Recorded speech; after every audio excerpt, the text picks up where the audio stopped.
Right, I've started recording now. Hi, it's Azar from Rebel Recruiters. I'm joined by Mica and Leigh. Mica and Leigh, say hi. Hi. Hi!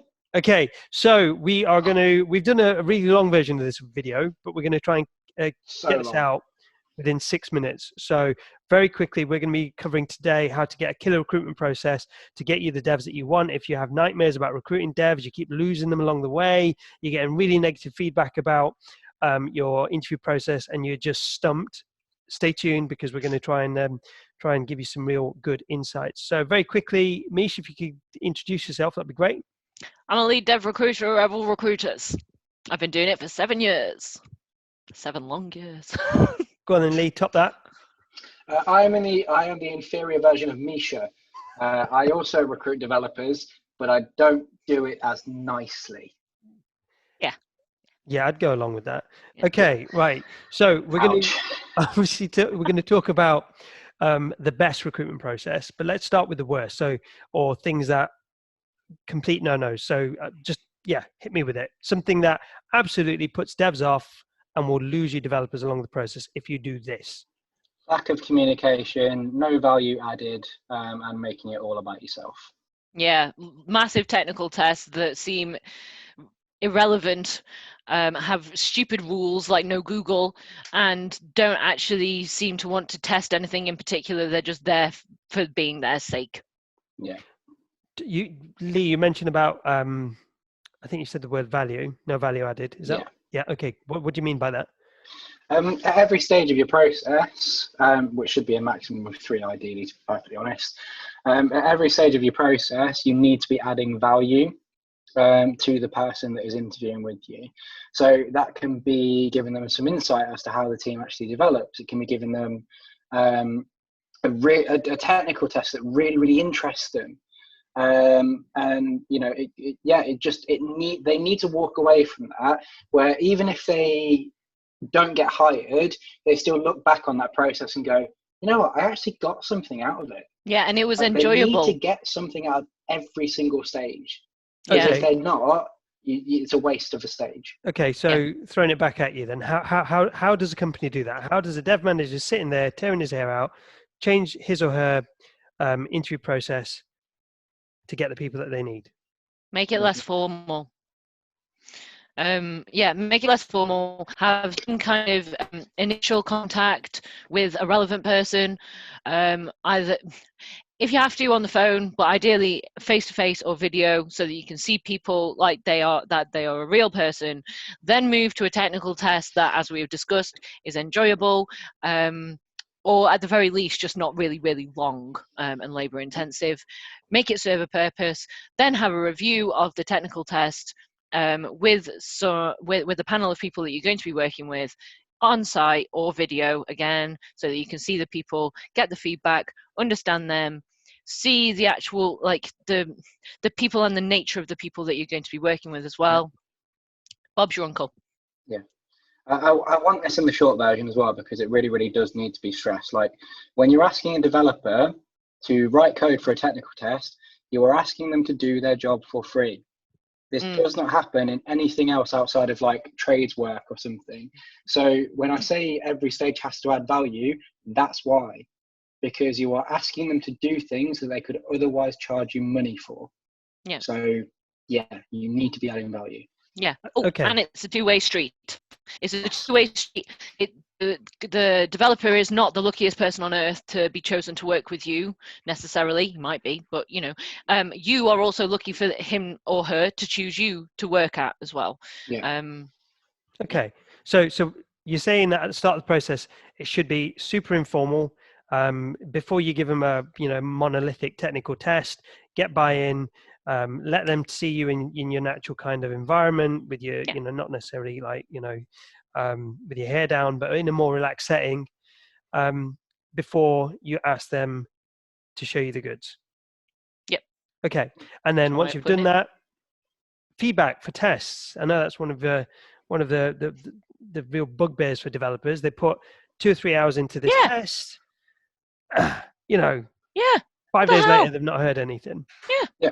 Be Perfect example of not adding value. People. Perfect example of not adding value to them doing that test. Yeah.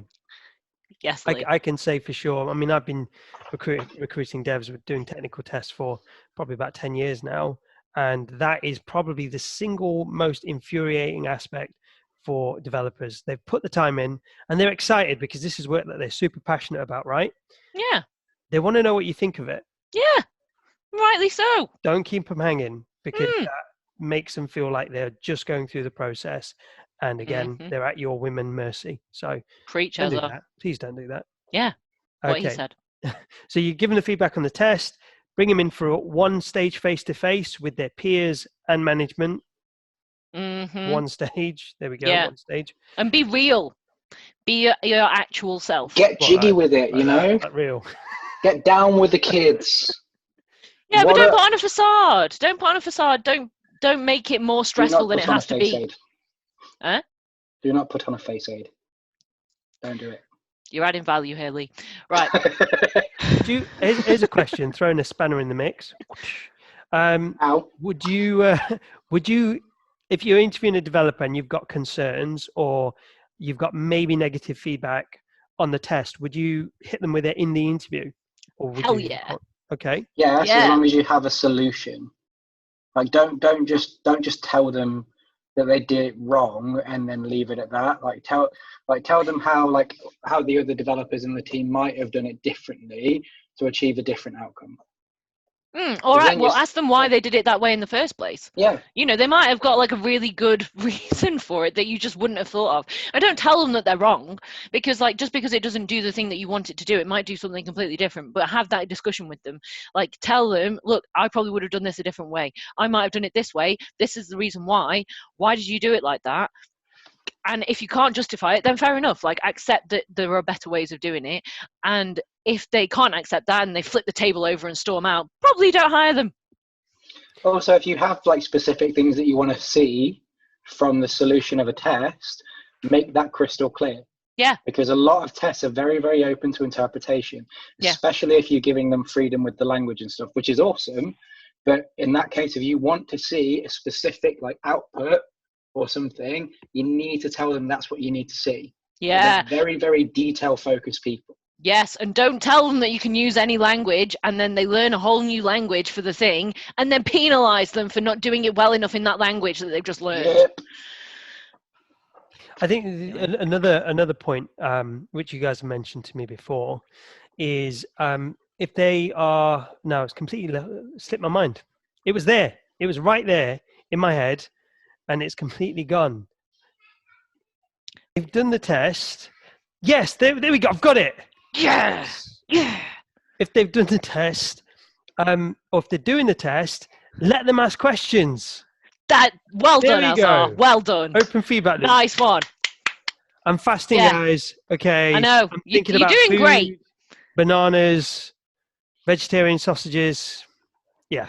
Anyway, that was the point.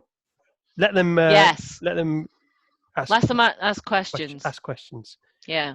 And later we'll let you eat cake. Thank you. Thank you. Cool. Okay. I think that's pretty much it. Oh, no. After the interview, how long should a good company, a responsible company that cares about people and wants to get devs, how long should they leave it before giving feedback? 48 hours maximum. What he said. What he said, indeed. Okay. So there you have it, guys. If you want to hire devs, you want to get ahead of the game and maybe steal a march on companies that haven't listened to this talk, start the process super informal. Okay, get buy-in, do a tech test, make the tech test interesting, let them ask questions. It's not like a GCSE test. Okay, keep it open and fun. One stage interview with the peers, and don't treat it as if they're lucky to be interviewing with you, because actually, even in this market, they're not. They've got plenty of opportunities. Just have a look at the job board, see all the jobs being advertised. Also, over communicate. Yeah, I think we've already done that. Not to drive the point home too much. Okay, guys, thank you for your time. Hopefully that's been of some use, and we'll see you in the next Rebel Talk.